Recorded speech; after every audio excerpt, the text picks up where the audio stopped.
Sure, take a deep breath.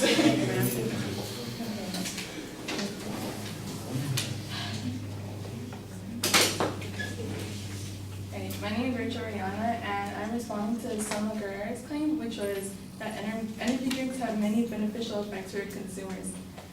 Selma's claims were that energy drinks provide multiple health benefits. Statements made against energy drink consumption are untrue, and that energy drink nutritional labeling is at the forefront of responsible labeling. My response to her claim is that her claim is not sufficiently proven by her evidence to show that energy drinks are in fact beneficial. In response to her first claim, although she did mention that there are intended positive effects of energy drinks, she failed to provide clear evidence that ingredients are proven to be simply beneficial. She mentioned that there are added vitamins into energy drinks, such as vitamin B6, B12, but we get those vitamins off our normal intake of food consumption. And if we get an excess of that, it doesn't somehow boost the vitamins that we already have in our system. So to turn to an energy drink for it doesn't make sense. She also stated that there are ingredients in energy drinks that help prevent heart disease, but that's actually contradictory. That's actually contradictory because of the fact that there are high levels of caffeine in it, and in the Journal of the Child Health Alert, there was a reported case of a woman who reported to the cardiovascular room. There was a report of a woman who in Chicago had to go to the hospital because of heart palpitations she took after taking an energy shot which she consumed about 24 hours before, and because her heart palpitations were linked to the caffeine levels that were in her energy drink. Selma also mentioned that there are many positive effects that result from energy drinks, but a research done by the American Pharmacists Association and Pharmacy Today show that the mixing of some of the ingredients can have negative consequences. One of the ingredients that she mentioned was guarana, which is an ingredient found in many energy drinks. But when guarana is mixed with ingredients such as caffeine, it can actually lead to adverse effects, which are insomnia, nervousness, chest pain, anxiety, which are not beneficial to us in any way. She also mentioned that it can be found beneficial for athletes, but this is actually a contradictory statement because caffeine is a diuretic, which involves us to go to the restroom a lot. It flushes out fluids in us, and athletes are already being dehydrated by the activity levels that they are doing. So an energy drink would just further dehydrate of the fluids that are in their system. Her second claim is that caffeine is a safe ingredient, and while caffeine is a safe ingredient, assuming that you are moderating it, the caffeine levels in energy drinks have been proven to be at higher levels than your average drink of coffee. There was a report in December of 2012 in Consumer Reports showing that in 5-hour energy bottles, they don't list the caffeine content, but the shots contain 250 milligrams of that stimulant. That's almost 7 times the concentration of an average cup brewed of coffee and 19 times the 0.02% FDA limit for beverages. And as mentioned before, caffeine in energy drinks is also mixed with other ingredients that lead it to being consumed and can have negative effects in your system, such as high blood pressure.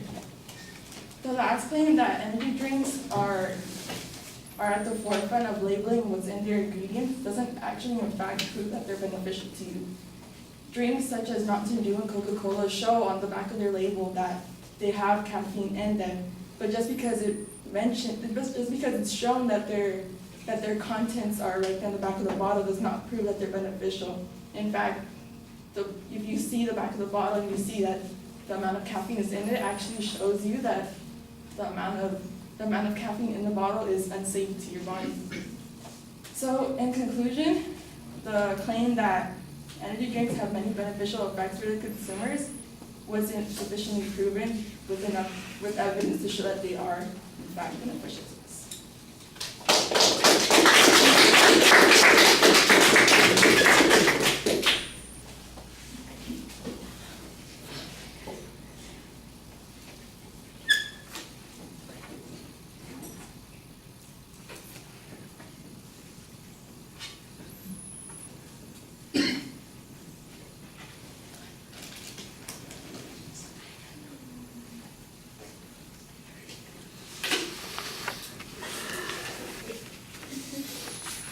Did you have one of those energy drinks before you started speaking because you got the heart palpitations going on, you know, that kind of thing?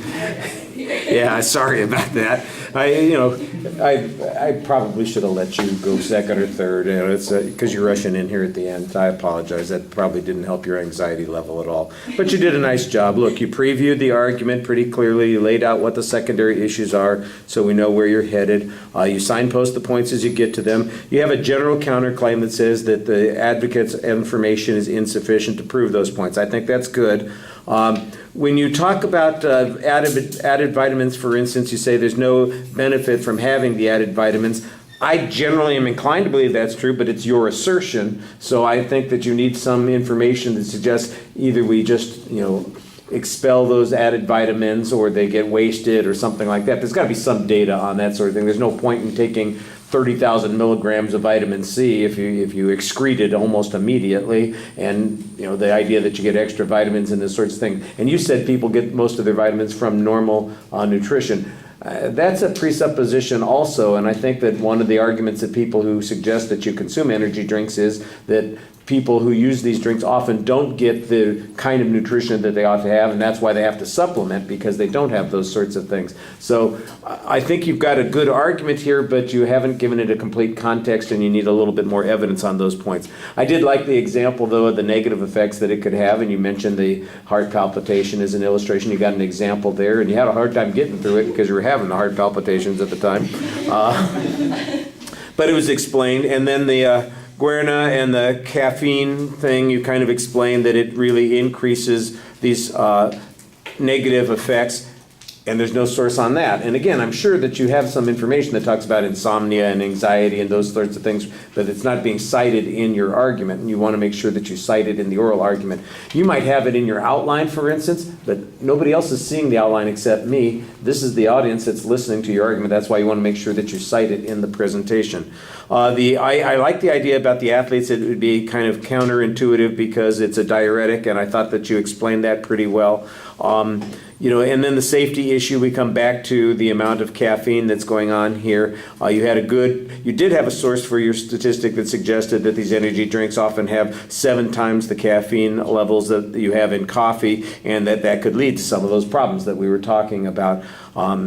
I don't know if I mentioned to you, but last semester down at Fullerton, I had like 4 debates on this whole issue about labeling energy drinks. So I know there's a lot of information about some of the problems that are available. I don't think it's a huge number of problems, but I think you could probably find some other arguments here to supplement this. It just feels a little bit thin. What you've got is okay, and I think you are right when you were basing your challenge on the lack of information at the advocate side. I thought that was pretty reasonable, but you could do a little bit more too yourself. All right, thank you.